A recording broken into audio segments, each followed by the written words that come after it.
Before I start this tutorial, I'll just let you know certain stuff and things when you do, so you know what are things to take note of. So number one is make sure you change the units from kilonewton meter to newton meter, newton per meter, and then these are the equations. These are the SI unit you have to really keep in mind, and then you have to know the method of series and parallel. Uh, for that, what it means is, let me see, where is my, hold on, yeah, it's over here.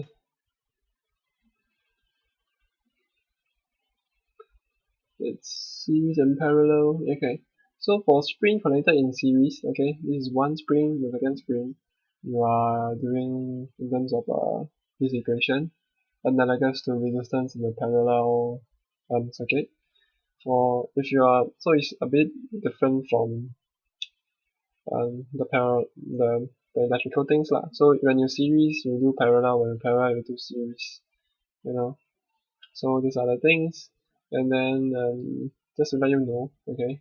So let's go back to here, and then natural frequency, and then the natural longitudinal frequency. Okay, they are not equal. Okay, just to let you know. F is equals to omega over 2 pi, and this is omega n is equals to k over n. So class mistakes always forget to include the pi as 3.142 because when you multiply in, you always forget the pi. So let's do question 1. Question 1a. And then let's get a feel of it. And you give me a moment, I'll check it out. Okay, so the question itself it says that obtain the natural longitudinal frequency for each of the mass spring system shown in here. So apparently you have to find the frequency of this thing, then this thing. Okay, so let's do for this.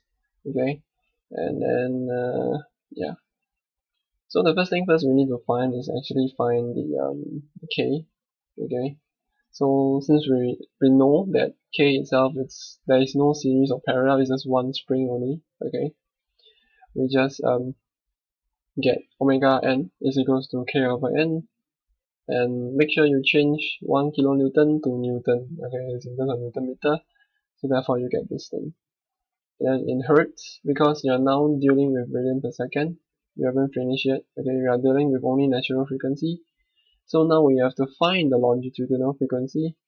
The longitudinal frequency is dependent on the natural frequencies.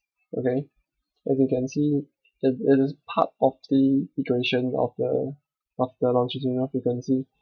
So as we know, the period itself is t equals to 2 pi over omega n, and then since we know omega n is this, and then you just deal with it a little, but make sure 2 times pi is not, because for me characteristic is that 2 divided by 22.336, I forget the pi always, so you have to 2 times 3.142 and then divide by 22.36, and then you do out the stuff that I told you earlier, where is it? Never mind. So since we know that period is also 1 over frequency, and then you just switch it up, and then you do a thing of 2, and then you just get this. So this is pretty easy. And then as for B, now we can see that it's connected in terms of series. Okay, yeah, one series down. So we have to use the parallel equation, as I mentioned. So therefore, they are connected in series. So we have to first find the K equivalent. Typically, you have to first find K first. The K equivalent, you have to first solve for your natural frequencies. Once you solve for your natural frequency, then you can solve for your longitudinal frequency. And this is one of the things I need you to take note, okay? So the first thing, in order to solve natural frequency, we have to first find out K, and then 1 over K equivalent is equals to this. And since we know that K1 and K2, you just check it out, 0.8 and 1 kilonewton. You just have to switch the kilonewton to newton again, and then you calculate, you get your K equivalent. Make sure you 1 divided by the K equivalent in order to get this value. Okay, and then after which you have to find your natural frequency, And then since you know that math itself is some values, I think it's 2 kg, yeah, 2 kg, and then you just do your math and you get these values. And then now we find our natural longitudinal frequency, and then it deals with the same thing. You eventually get this. It's pretty easy, pretty straightforward. And then once it's all the same, firstly find your K equivalent, and then find your natural frequency using the K equivalent, okay, divided by M. And then use your natural frequency to find your longitudinal natural frequencies, okay.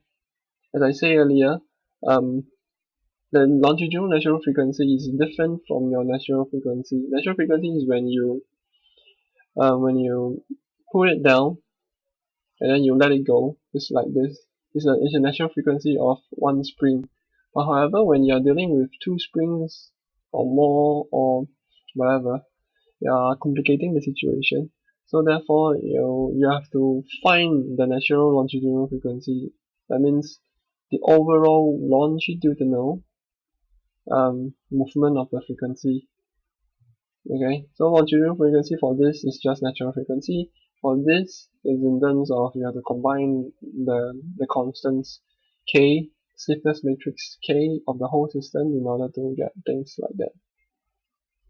And then for this is it, and for the rest I'll just in the future when I'm free I'll just do the video. And then the next video we'll be talking about video lesson 2.